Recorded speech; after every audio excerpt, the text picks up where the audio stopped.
So I think we are up to lecture number 111 in our lecture series of the Guide for the Perplexed. Again, page numbers referred to the Shlomo Penis edition, volume 2, this edition right here, of the Guide for the Perplexed. We are in part 3, chapter 24.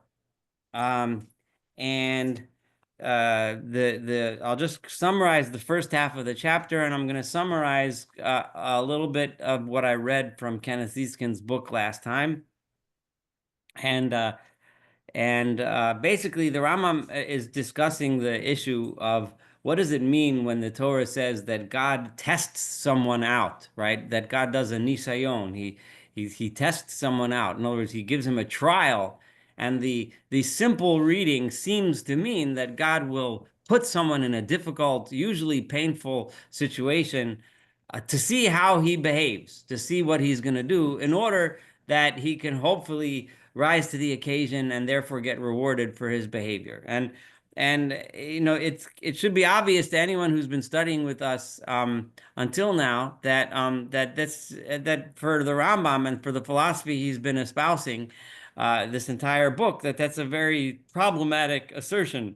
What does that mean that God is testing? What does that mean that he didn't know what he was going to do? And if God is truly just, why would he put someone through suffering and torture in order to achieve some sort of it just doesn't work. So the Rambam in the first half of chapter 24 that we read last week, the Rambam emphasizes strongly that it does not mean that God is testing you out. There's no such thing as him putting you through such a situation in order to see what happens.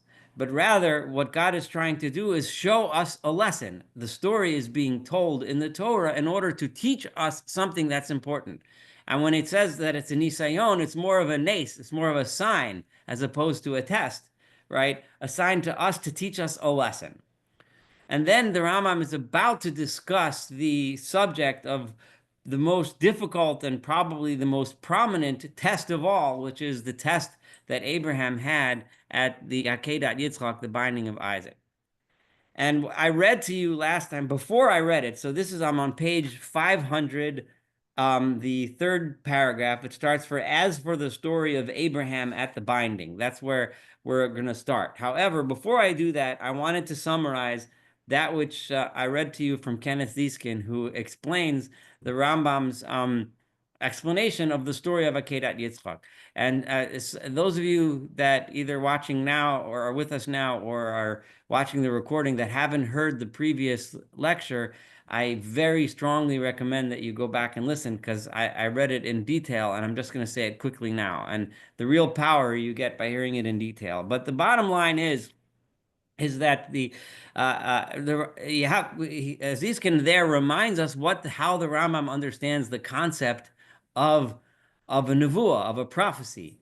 And in a prophecy, according to Rambam, a prophecy is the wisdom that one gets, right, by completely negating his selfish interests and having complete control over his intellect, having a control over all the possible knowledge that a person can gain, having a personality that allows one to see something completely without bias, without selfish bias, and understand and see truth. And that when one does that, one is tapping into the active intellect. That's the active intellect which one thinks, and he's able to control. A true prophet can control his imaginary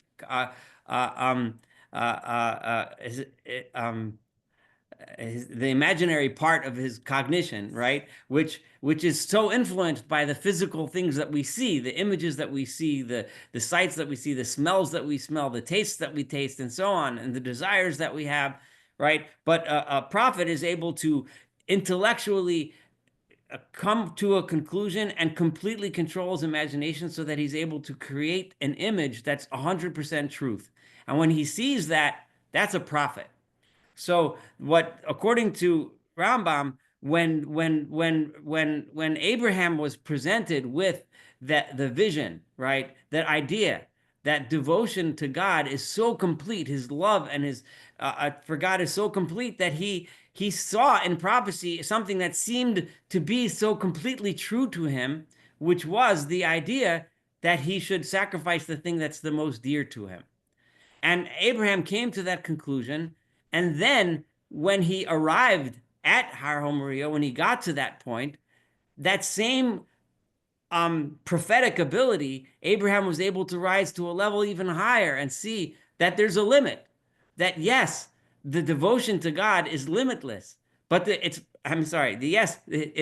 huge, it's tremendous, and it should go really far. But there's a point beyond which it's not supposed to go, and that's where it comes to the point of causing the death of someone else, especially a child, right? So that what we're really reading about is the process of Abraham himself seeing the truth of his vision initially, and then seeing even more so the truth of his vision later, in which he saw that this is the limit. This is the limit. Yes, I love God, but this is not what God wants me to do.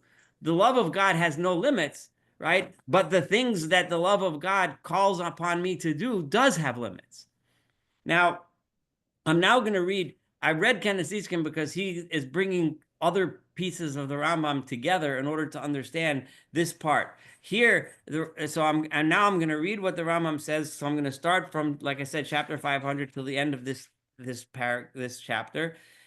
And then I intend to, after that, I want to read to you from a famous letter, which was really, if I'm not mistaken, it was the Rambam's first public letter, first public responsa that he wrote for public consumption, and it's called his Igeret Hashmad, which is it's sometimes called the Igeret Kiddush Hashem, the letter of sanctification of God's name, it's a pretty long letter, but it's incredibly powerful, but it's very, very closely tied. Most scholars, including the guys that wrote the book you guys got me, Len Goodman and Philip Lieberman, they say that you can almost hear echoes of the Igeret Hashmad in this little half of chapter 24 that we're about to learn now. So let me get to it.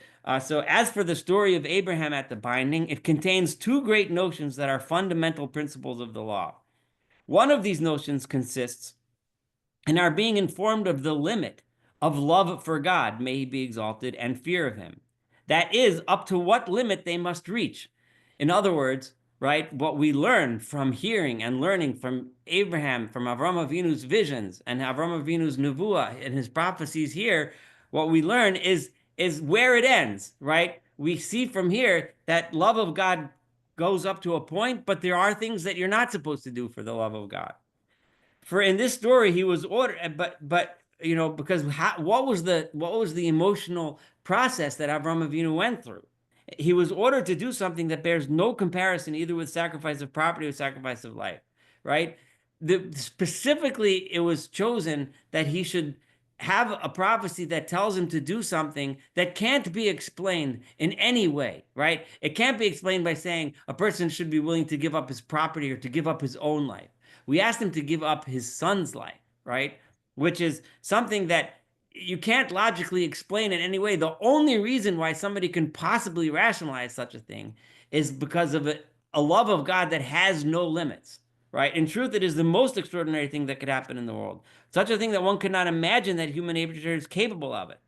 If there's a sterile man having exceeding desire for a son, possessed of great property and commanding respect, having the wish that his progeny should become a religious community, he thinks that his son is going to be the forebearer of a great nation. When his son comes to him after his lost hope, his whole life he's wishing he finally has a son. How great will his attachment and love to be for him? However, because of his fear of God, who should be exalted, and because of his love to carry out his command, he holds this beloved son as little. He doesn't even value this child as much as he values this relationship with God. He gives up all of his hopes regarding him and hastens to slaughter him after a journey of days. Had he chosen to do it right away, the Rambam is pointing out that the fact that the journey took several days shows, had Avram Avinu chosen to go ahead and do the Akedah immediately, right, we would have thought he went bonkers, right? We wouldn't have thought that proves anything, right? it would have been an act of stupefaction and disturbance in the absence of exhaustive reflection. We would have thought he must have just lost his mind, right? He must have went crazy. He must have been mentally disturbed, right? But his doing it days after the command shows that the action it sprang from thought and correct understanding because he had this idea: the love of God is endless, it's boundless, it's limitless. So even something like this, I should be willing to do. Consideration of the truth of the command, and so on. No other circumstance should be put forward, nor should one opt for the notion that he was in a state of passion. It wasn't just because he got overcome with some passionate force and he went and did it. For Abraham didn't hasten to do it because he was afraid that God would kill him or make him poor. God didn't threaten him into it, right? But solely because of what is incumbent upon human beings, upon the Adamites. To love and fear him may be exalted, and not, as we have explained in several passages, for any hope of a reward or fear of punishment. God didn't say, I promise that X, Y, Z is going to happen, or I'm going to give you a big punishment if you don't. That's not what happened. Accordingly, the angel said to him, for now I know that you fear God, meaning that through the act because of which the term fearing God is applied to you, all the Adamites, all human beings will know what the limits of the fear of God are. Because you did this, people will now know what the limits are. It's interesting that the Rambam chooses the limits because he's mixing two ideas. Number one, you see that Abraham was overcome with the idea that he should be willing to do anything because of the love of God. But we also learn because he was willing to do that, we also see, but no, there is a limit to what we're supposed to do for the love of God. And that was the ultimate lesson learned, that there is a limit, and that limit is the sacrifice of the child. Know that this notion is corroborated and explained in the Torah, in which it is mentioned that the final end of the whole Torah is one thing only, namely, fear of him may be exalted. This is referred to in its dictum, if you will only take care of, observe this law, and so on. This is one of the two notions aimed at in the binding. In the story of Akedat Yitzchak, so notion number one is what are the limits of fear of God? That Abraham had this limitless idea, and then he learned that it ends, right? That there is a limit, and that was that the sacrifice wasn't wanted, but that his desire was for everything. His desire was limitless and boundless. So the second note, so that's idea number one. The second notion, and I'll reiterate again to listen to what I said last week when I explained this in more length, but that's the basic idea. The second notion consists in making known to us the fact that the prophets consider as true that which comes to them from God in prophetic revelation. When a prophet goes through that process and sees something like this, it is completely true in his mind. There's no doubt whatsoever in the mind of the prophet about the truth of the vision that he has. For it should not be thought that what they hear appears in a parable is not certain or is commingled with illusion just because it comes about in a dream or a vision. Don't think that he's waking up in the morning and saying, oh, I saw something floating in the sky and this and this and that, and they have some kind of vague notion as to what it might tell them. That's not how it works, right? Through the which and through the intermediary of the imaginative faculty. Accordingly, the scripture wished to make it known to us that what is seen by a prophet in a vision of prophecy is, in the opinion of the prophet, a certain truth. He sees it with complete clarity. It is true that the prophet has no doubts in any way concerning anything in it, and that in his opinion its status is the same as that of all the existent things that are apprehended through the senses of the intellect. It's as true as the grass is green, as the sky is blue, as anything that we see with our eyes or our senses. A proof for this is the fact that he went to slaughter as it had been commanded, his son, his only son, whom he loved, as the verse states clearly, even though this command came to him in a dream or a vision, even though he saw it in a vision of prophecy, he still went and did something this dramatic. So to tell us, to emphasize to us that whenever we read a prophecy throughout the Torah, we need to know that the prophecy to the prophet was 100% clear as day. For if a dream of prophecy had been obscure for the prophets, or if they had doubts, they would not have hastened to do. I just turned the page. That was repugnant to nature. He never would have done something like this or went to do something like this had there been even the remotest doubt as to whether or not he felt that this was true. He would never have consented to accomplish an act so great in importance if there had been a doubt about it. In truth, it was fitting that this story should come, the binding, the story of Akedat Yitzchak, and on the second paragraph on 502, should come to pass through the hand of Abraham. and with regard to someone like Isaac. Why? Because Abraham was the first to make known the belief in unity, in other words, monotheism, to establish prophecy as a concept, as an idea, and to perpetuate the opinion and draw people to it. It says, "For I have known him to the end that they may command his children, his household after him, so they may keep the way of God, so on, to do righteousness and judgment, to do tzedek and mishpat. Thus, just as they followed his correct and useful opinions, namely, those that were heard from him, so ought one to follow the opinions deriving from his action, and especially from this action, through which he validated the fundamental principle affirming the truth of prophecy, and made known to us the ultimate end towards which the fear and love of God may reach." So that's what we learn from the story. It is in this way. So now the Rambam now just went through the idea of trials, of nisyonot, right? And this is how you need to understand the meaning of trials. This is how the meaning of trials should be understood. It should not be believed that God, may be exalted, wants to test and try out a thing in order to know that which he did not know before. But rather, right, and how greatly is he exalted above that which is imagined by ignorant fools in their evil thoughts. Know this. In other words, ignorant fools who think that that's what's going on don't understand the point. The point is you need to look at the story and see what principle, what idea is God trying to teach us by conveying this story to us in the Torah. So this is how the Rambam discusses Akedat Yitzchak.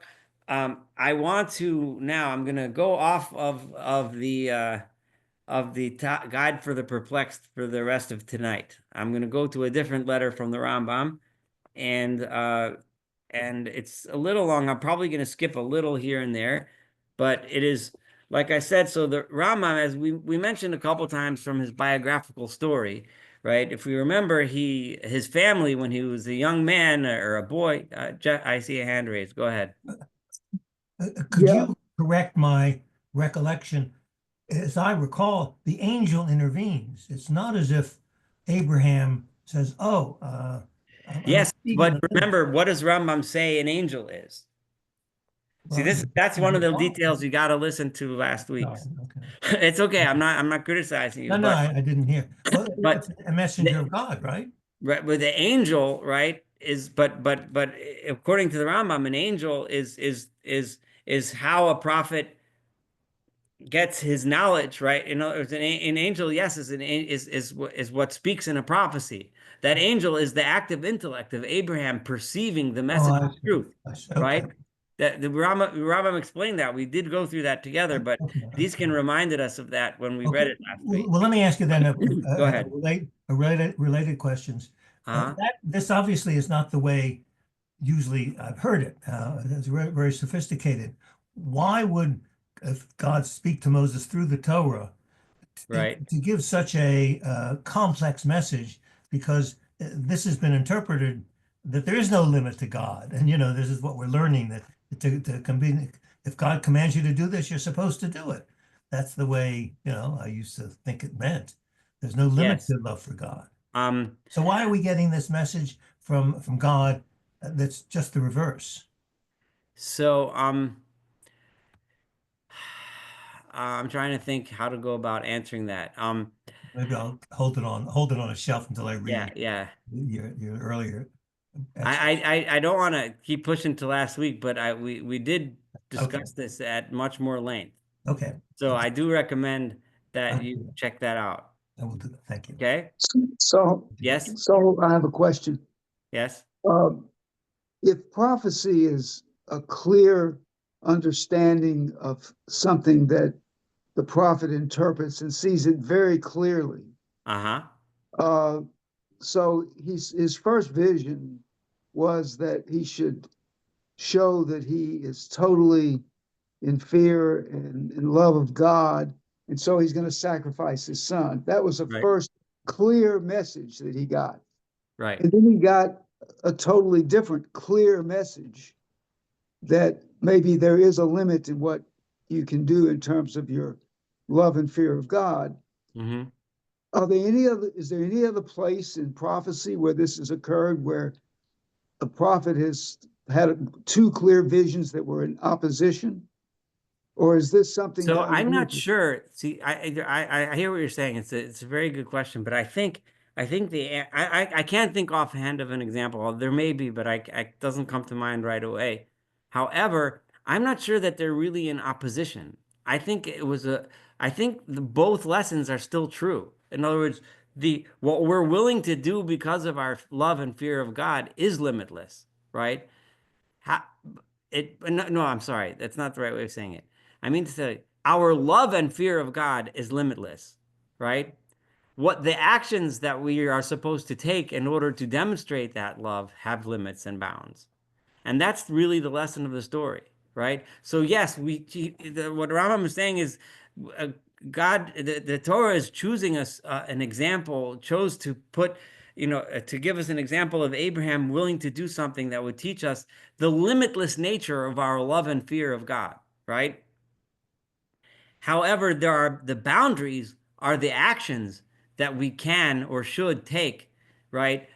Because of that love and fear of God. And one of those actions that's abhorrent is the action of child sacrifice, right? So that yeah, there's a limit to what we're supposed to do, but there is no limit to the actual love and fear. So I'm not sure if they're really in opposition.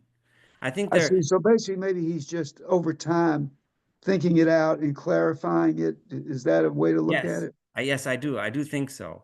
Now, we are going to have some hints in the letter that I'm going to read as to specifically this issue. The reason why I'm choosing this letter, you'll understand why, but you'll understand how the Rambam plays with and tries to get through the nuances of just how far a person is supposed to go to demonstrate his love for God, right? And but yeah, I think that that's really what the process that Avraham Avinu went through at the Akedah, and I think that's what the Rambam is saying. So just a little background again. Rambam was a young man when his family ran from Spain when the Almohads, which were a group of Muslim extremists that came and they invaded Spain, and there was a significant amount of religious persecution. So they ran. They ended up in Morocco, and then in Morocco it ended up also being terrible religious persecution, and there was a lot of forced conversions to Islam. Now, the the question was opposed to the Rambam is how to treat those people, and there were many who basically said, all that they're asking me to do is to say, I forget the exact nature, but it's basically you say, I believe there's one God and Muhammad is his true prophet, or something like that. And you make that statement, poof, you're a Muslim, done, right? And they would make that statement, and then they would go home and continue being Jews because this way, you know, and because otherwise, it was that better than death. So the question is how do we relate to such people? And the Rambam is responding to a letter, and you'll hear that he was.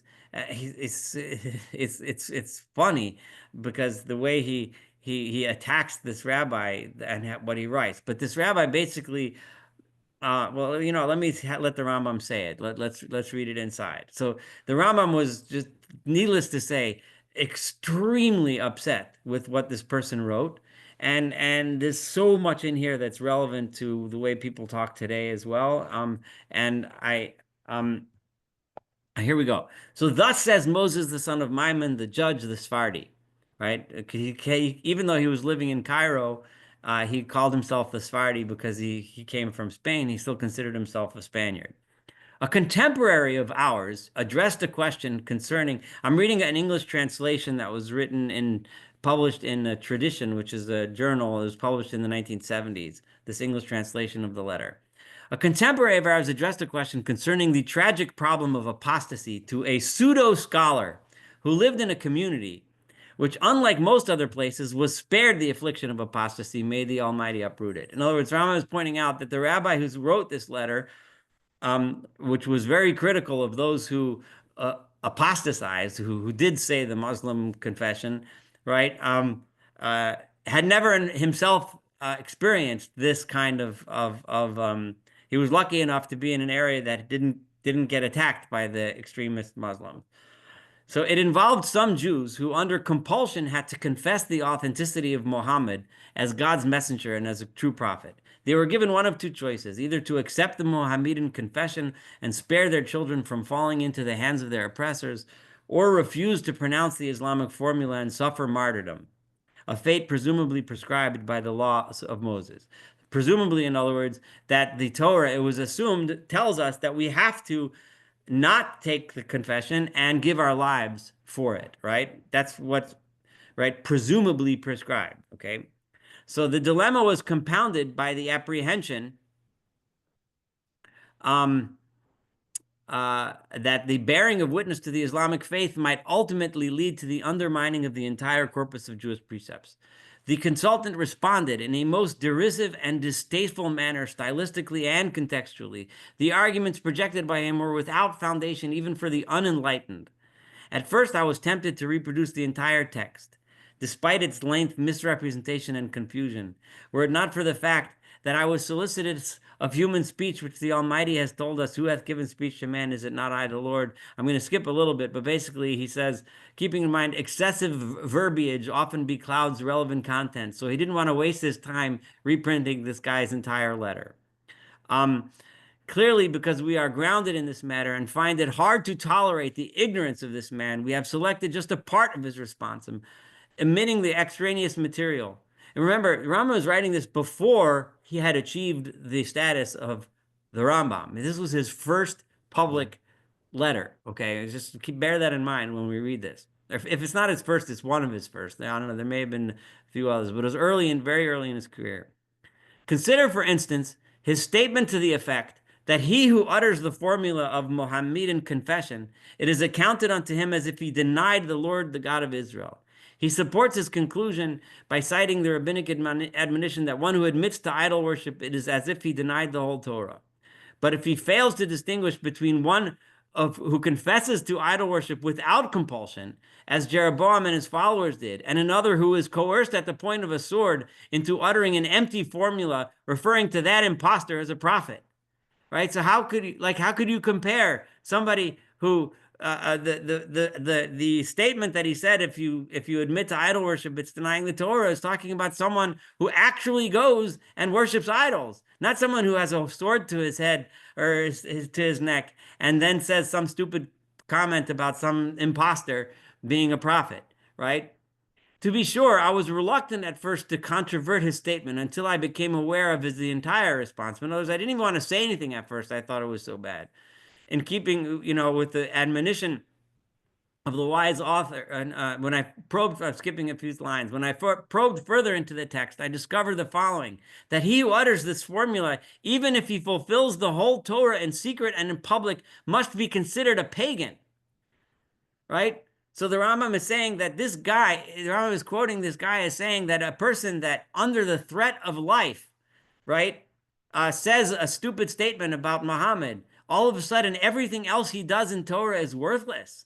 Apparently, there is no distinction in his distorted mind between one who does not observe the Sabbath because of coercion or willfully, right? Anyone with a brain would realize that if you have a guy who goes and does not keep Shabbat because he has a gun to his head, it's not the same as a guy who doesn't keep Shabbat because he wants to go to the beach, right? There's obvious, it should be pretty clearly, he states further, the Rambam says, that if one just enters Islamic houses of worship to pray, although he does not utter a sound, and then proceeds to his own home to offer his prayers, the latter is accounted unto him as an affront and a sin.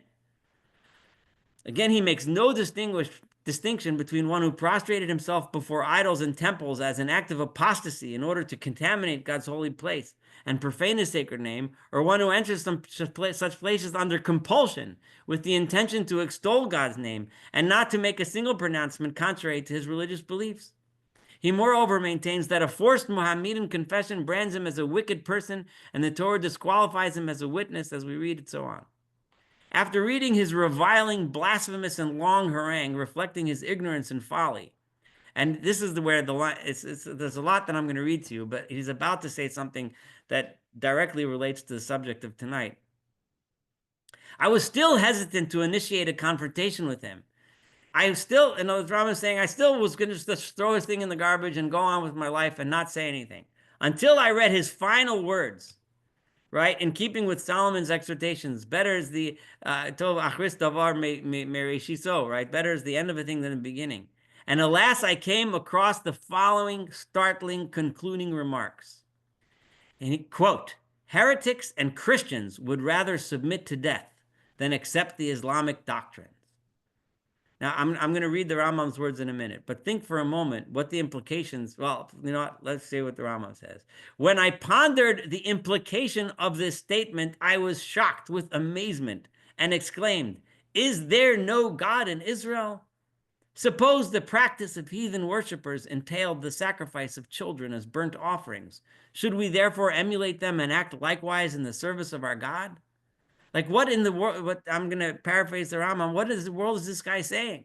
Because heretics and Christians decide to give their lives, that means we should do the same thing? Like, what is he saying, right? Because they do something that may not be, that's terrible, right? We should, right? And what we're really seeing here, you know, he's literally, he's referring to, you know, bringing a child as a burnt sacrifice, right? Which we know is not something that God wants from us. In other words, our love and fear of God has a limit. That's where it goes. It goes up to there, but not beyond there, right? And so you're telling me that we should learn from heretics and Christians to do something that's morally wrong? Woe to such questions, woe to such a response. Manifestly, when I observed in the beginning of his response an attempt to marshal evidence, I exclaimed, I'm skipping a little, which might be an outrage. How appropriate is this? Okay, I'm going to skip a little bit. Then Rambam says himself, one should know that before communicating ideas to the general public, it is essential to review them thoroughly 2, 3, or 4 times in private prior to exposing them in public. Don't hit send after you write the angry email, right? Think once, twice, 3 times, 4 times. Our sages derived such a procedure, and so on. I'm going to skip a little bit. The reference here is thus to oral communication. When one is involved in putting something in writing, an even greater effort of a possible 1,000-fold review is required. But this man, who obviously failed to act in this manner, preferred to cast his notions into a fixed mold in haste without first preparing a draft copy for review and proper corrections. Reflecting an arrogance that entertains no doubts about one's position, he proceeded in a doctrinaire fashion to dispatch his response through a messenger to every city and country, plunging the hearts of our co-religionists into darkness, which is reflected in the words of the psalmist, he sent darkness and caused it to be dark. I shall proceed now to explain the grievous error committed by this fanatic doctrinaire, who failed to realize the consequences of his own actions. One wonders how he could possibly conceive that he was doing the right thing when the result of his actions was so disastrous. Moreover, in the process of rendering his decision, he produced many illustrations that were incongruous to the central theme. In refutation of his distorted arguments, I wish to state the following. Our rabbis have made it clear that the children of Israel before the exodus from Egypt, with the exception of the tribe of Levi at the time of Moshe, deviated from the true paths of Judaism and even neglected the covenant of circumcision.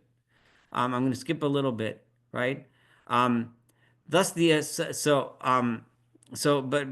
demonstrating how the Jews had not been doing circumcision, how they had entered idolatry in Egypt, and they were not exactly the best behaved, right? And they were actual idolaters, right? Not having been coerced, right? Thus, the assertion by one of the sages that I'm going to skip a little, but despite their evil practices and deviations, Moshe himself was condemned by the Almighty for accusing them of faithlessness.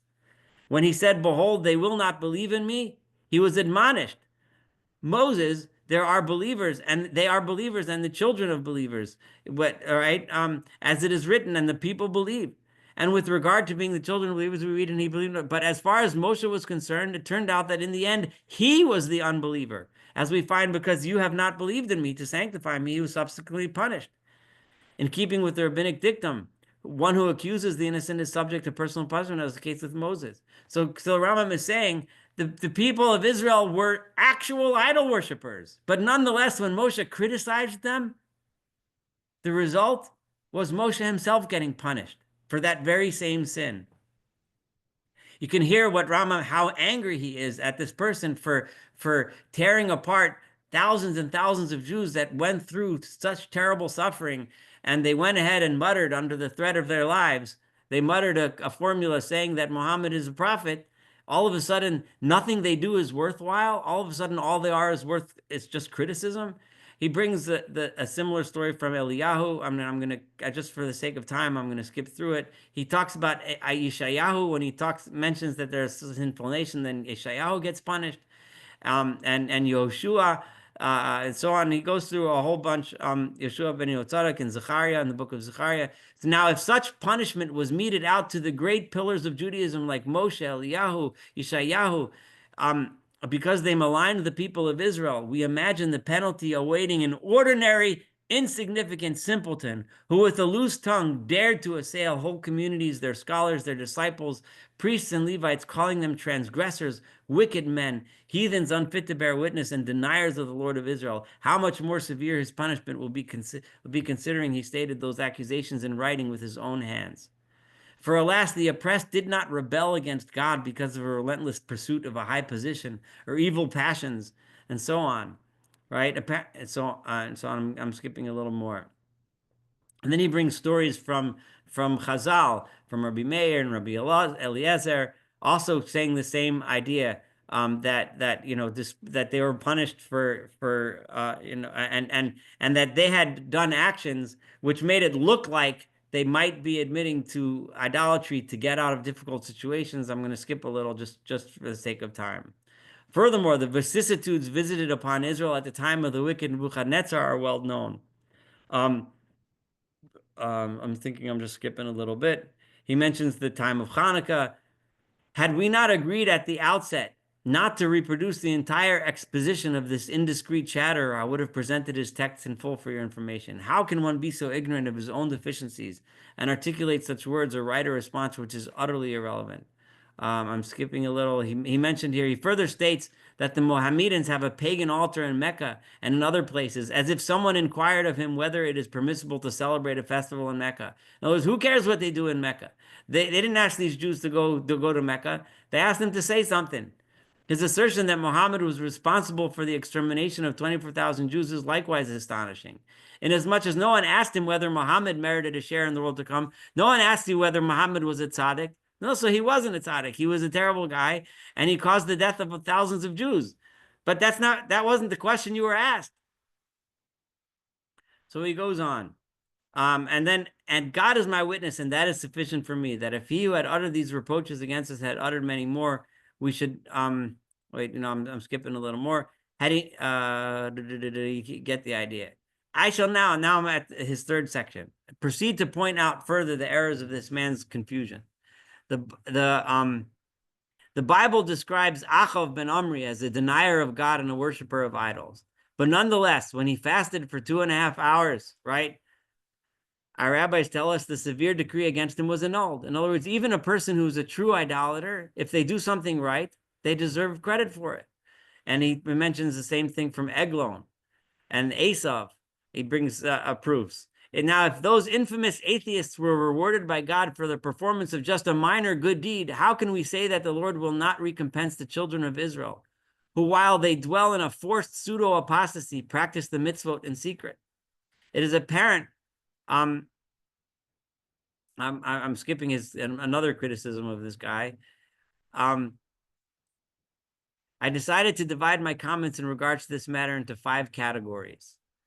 I want to look and see which parts, because it's beautiful. Once he completely attacks this writer, this rabbi, he then goes ahead and says, he goes through the laws of Kiddush Hashem, okay, the laws of when one is supposed to give their lives, and when one is not. It's a pretty in-depth discussion, and I'm skipping most of it. And if those of you want, I can send you links afterwards to where you can find an English translation.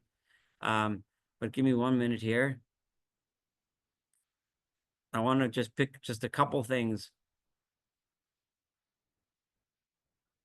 that I think are really important.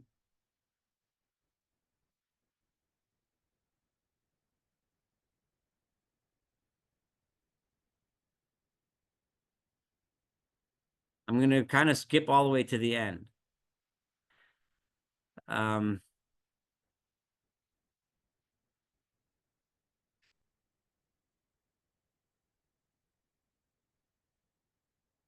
Okay, so this is, I'm going to where the Rambam says the fourth category, and this is his advice. The fourth category deals with the difference between the present religious persecution and previous experience. So he says, one who preferred to suffer martyrdom in order not to pronounce the Mohammedan confession has done nobly and well, and his reward is great before the Lord. That's what he concludes. He may be regarded as supremely virtuous as he was willing to surrender his life for the sanctification of the name of God. Should one, however, and listen to this carefully, inquire of me, the Rambam says, shall I be slain? In other words, if someone asks me a question, they're standing there and there's a sword to their neck, shall I be slain or pronounce the Mohammedan confession? My answer would be, quote, utter the formula and live, end quote. To be sure, one should not continue to live in such an environment, but until the opportunity presents itself to leave, one should be confined to the privacy of his home and conduct his transactions in secret. For this kind of apostasy directed exclusively at compelling verbal confession is unique. A rabbi's contention of better to suffer death than committed transgression was never meant to imply a single transgression without an action. The reference is only to a transgression in action, which involves positive precept. They ask you to do something that violates the Torah, but not one simple statement which without any action. In this period of religious persecution, I should like, therefore, to propose several modes of behavior incumbent upon us. And basically what he goes through saying that is that we should move to a place where you don't have to suffer the persecution. But if it's just a matter, yes, a person that does give his life rather than say it is noteworthy, and it's a tremendous kiddush shemayim. But ultimately, it's better just to mumble something silly and then go home and still remain a faithful Jew. It's a very long letter, so I'm not going to go through everything, but I specifically brought it up because of his reference to the sacrificing one's child, right? And that being, the limit beyond which God doesn't want us to go. I think that this is I'll end my discussion here of this subject of Akedat Yitzchak, and I'll open the floor to questions or comments, because kind of a lot of powerful stuff we went through tonight.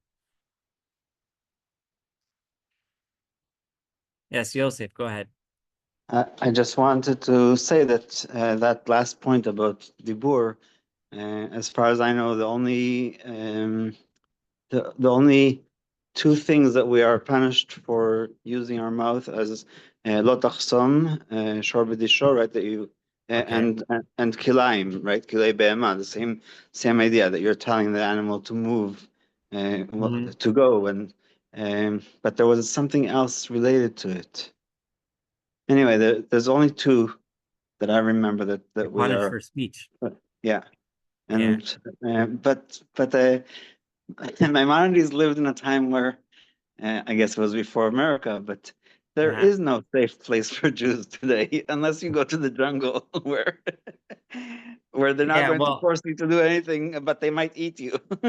Well, he discussed it in more detail, like the obligation to try to do the best you can to get to a community where you can live Judaism safely, and one of these places, I'll read you a paragraph here, a little bit farther on from where I got up to. However, this is Rambam's words: the position of those who are seduced into remaining in their places until the advent of the Messiah in the West, who will lead them to Jerusalem, is the most untenable of all. I do not understand how this will relieve them of their present state of apostasy. In the meantime, they are guilty and cause others to transgress the law. Concerning them, the prophet decries, and they heal the breach of the daughters of my people very lightly, saying, peace, peace, when there is no peace. For indeed, there is no definite time assigned for the appearance of the Messiah.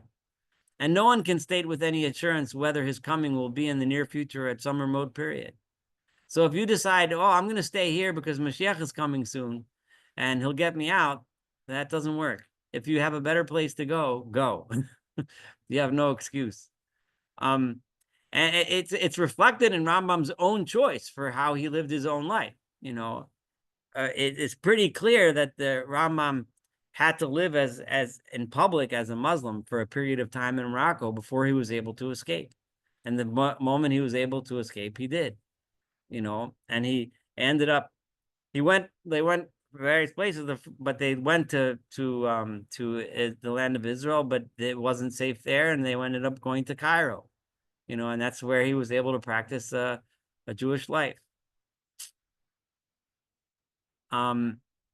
Anyway, what I just saw from this letter was just his concern and compassion for what the people were going through. It's just so strong, and he's so passionate about understanding the suffering that they're going through and not slamming people and making them feel terrible and bad about doing something that they obviously did under duress. Like, how do you make such judgments, you know, of how you're supposed to behave when there's a sword to your neck? And that's really the most powerful thing of all that comes out of that letter. Any other comments before we move, before I conclude tonight? Yeah, you know, much later after he did this letter, obviously the same thing happened in Spain at the time of the Inquisition. Yeah. Is there any parallel or any discussion about this letter in relation to what happened later on in history? Well, there's a few. Some people would, you know, there's a few things that are clear. Like, the Rambam would definitely not have criticized those who chose to keep Judaism in secret and just admit to Christianity in public, right? Because he certainly would have said, well, they're forced to it, right? And we shouldn't consider them sinners, and we should welcome them back into the community, and we shouldn't, you know, and so on. There might be, some could argue that there might be a philosophical difference between Christianity and Islam, as to, because Christianity is edging a little bit closer over the edge than Islam does in terms of Judaism. Because in Islam, all they were really asking them to do is admit that Muhammad is a prophet, which isn't, I mean, it's not something that we Jews agree with, right? But it's not apostasy. It's not, you know, it's not like, you know, denying God. Like conversion, basically. Yeah, you know, you're stating a fact that doesn't jive with Judaism, and it doesn't work. But it's not like it's not a blasphemous statement, you know. Whereas Christianity, but still, the one thing is for sure that Rambam definitely, I mean, he made it very clear that you can never hold it against somebody if they do something under duress. So he would have welcomed those people that chose to convert outwardly to Christianity. He would have welcomed them with open arms, and he would have told them to get out of Spain. You know, and he would have just get out of Spain and go to a place where you can practice Judaism in public. Yes, Leslie, go ahead. Would his letter have been known, because initially the Inquisition went after the Jews who had converted, you know, to Christianity, saying that they were not doing it. His letter was definitely known, like, because it was a couple hundred years later when the Inquisition happened. So I mean, would it have been known to the Christian authorities? And that I mean, like, would it have prompted some of that? Possible. I'm not aware of anyone writing about that, but it's possible. I mean, it was a very well-known letter, and Rambam wrote it to be publicized. This was not a secret letter at all, and this was meant to go, you know. So a couple hundred years later in Spain, it had to have been known, you know, to the general public. You know, how much of an influence it had on the behavior of the church, I don't know. It's an interesting thing to speculate about, but I don't know if we'll ever really know. Yeah. And any other comments, observations? Anything about Akedat Yitzchak? If not, then we will.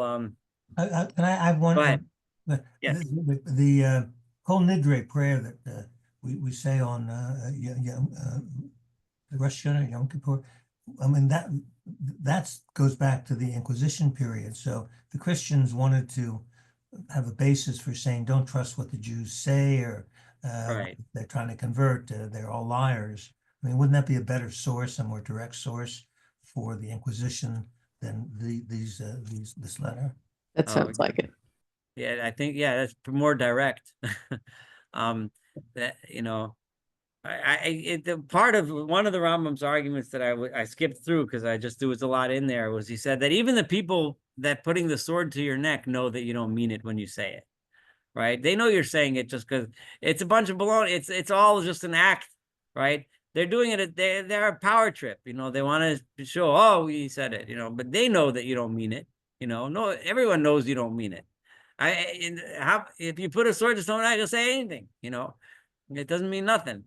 So you know, that's part of what the Rambam says, you know, like, so you say this stupid statement about, like he said, that this imposter is a prophet. Okay, whatever, you know, fine. You know, it saved your life. You go home and get out of there. Pack up your bags. You know, but at least you saved your life and your family and you're done. You know. Anyway. Yeah, so let's hope we never see such things, but unfortunately God only knows what's coming. All right, so we'll call it an end for tonight. Looking forward to next week. We have a lot more to study in this third part, which of the third chelek, which is chock full of really cool stuff like we have been until now. So have a wonderful evening. Thank you for joining. Thank you. Thank you. Bye. Take care, son. All right.